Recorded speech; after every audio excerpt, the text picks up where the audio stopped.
అది చౌకగా కొట్టేస్తా ఉన్నాం.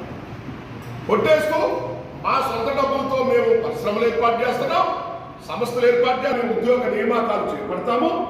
మీకు ప్రతిభా సామర్థ్యాలు లేవు కాబట్టి మా సంస్థల్లో మీకు ఉద్యోగ రిజర్వేషన్ ఇవ్వాలని చెప్పేసి ఇవ్వలేమని పెద్ద ఎత్తున గోల్ చేస్తూ ఉన్నారు. కాబట్టి ఈ అవకాశాలు పొందుతున్న పారిశ్రామికవేత్తలు, లేకపోతే సంస్థలు, లేకపోతే ప్రైవేట్ రంగాలుగా ఉన్నటువంటి విద్య రంగం, వైద్య రంగం, వీటన్నిటిలో కూడా మాకు అవకాశాలు కల్పించాలి, వీటన్నిటిని గుర్తించాలి. దానికి ఒక సైంటిఫిక్ రీజన్, ముందు ఈ సంస్థలను ఏ సంస్థలను గుర్తిస్తున్నారు అనే దాని మీద ఖచ్చితమైన ఒక డేటా కేంద్రం తీసుకురావాలి.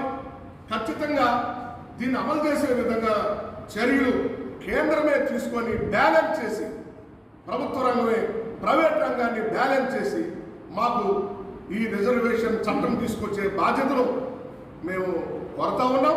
దానికి ప్రధానమంత్రి గారిని కానీ, అట్లాగే రాష్ట్ర ముఖ్యమంత్రి చంద్రబాబు గారిని కానీ మాకు న్యాయం చేయమని అడుగుతా ఉన్నాం. ఈ మధ్య సుప్రీంకోర్టు, మా రాష్ట్ర అధ్యక్షులు అప్పలరాజు గారు చెప్పినట్టు, సుప్రీంకోర్టు ఎస్సీ ఎస్టీలకు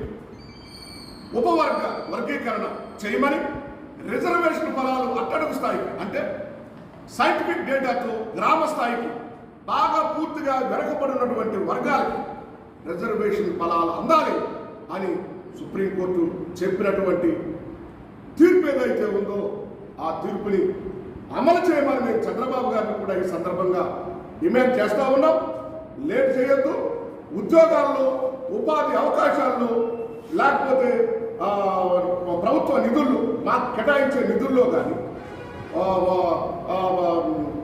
ప్రభుత్వ రంగం ఇస్తున్నటువంటి